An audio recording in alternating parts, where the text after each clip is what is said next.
Good evening, my name is Kim Amon. I'm a K-5 principal in Aberdeen, South Dakota. I have 390 students at my school. Also included in my school is the behavior program for the Aberdeen Public School District for the elementary schools. At this time we have a care classroom, lower care, upper care, and transition care.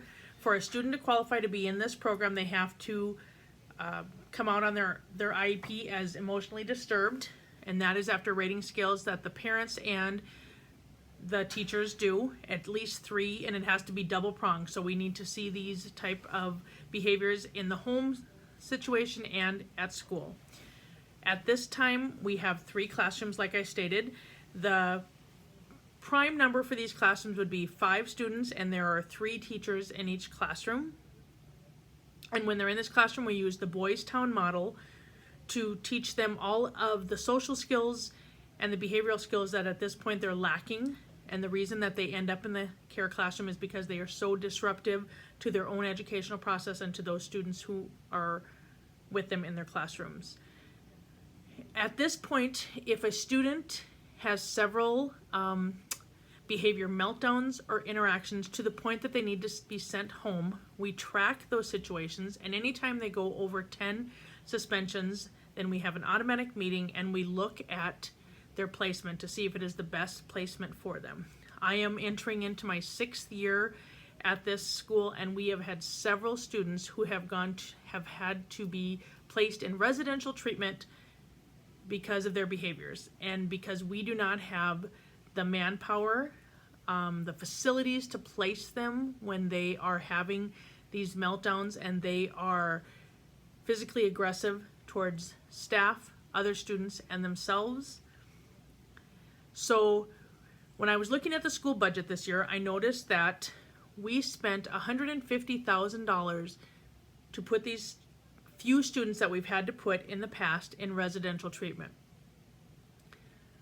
My focus would be if we would spend a lot less, because I do not think it would take as much from a budget to have proper training for our staff. They are very well trained, but I think even more training for the teachers and the educational assistants who are in these classrooms.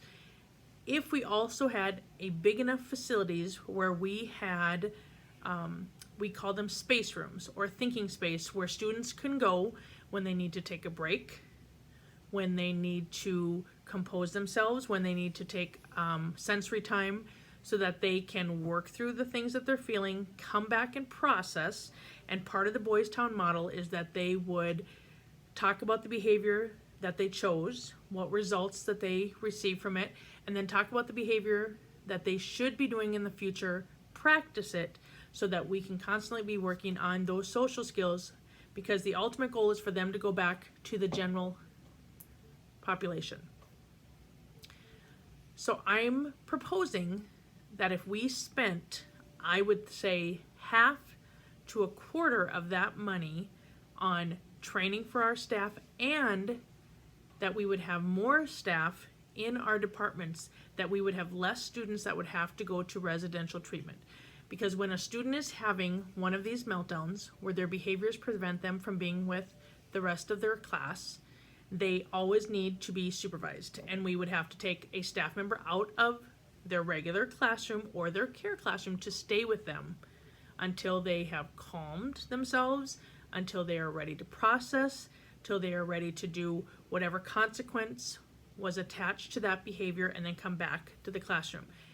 If we had the staff to do that, I think we would have these students stay within our population and not have to always go to residential. In my 5 years, going on 6 years that I have been with the care program, there have definitely been 2 students who we would not have been able to meet their needs because their behaviors were so severe that they definitely needed to go to a residential program with on-site psychologists at all times to deal with the behaviors that they were exhibiting. So my ultimate proposal is that we would use that money that we've been having to use to place these students in residential treatment centers, and we've been using, so far we've been using Sioux Falls, we've had students go to Rapid City, we've had students go to Pierre, and we've had students go to Hankinson. And that $144,000 that I spoke of was just the last year's budget. So if you think about the last 5 years, it is a lot more than $144,000. If we used a minimal amount, we could have better training. We could have more staff, which would be the number one thing, and we would absolutely need more facilities, or we would have to take some of the facilities we already have on site and change them into some type of safe zone or space room so that these kids could have a safe space to decompress, to calm down, and get back to the general population. We do not like to suspend them. A lot of times these kids will exhibit these behaviors so they can be suspended because they cannot deal with the everyday demands that are put on them in public education.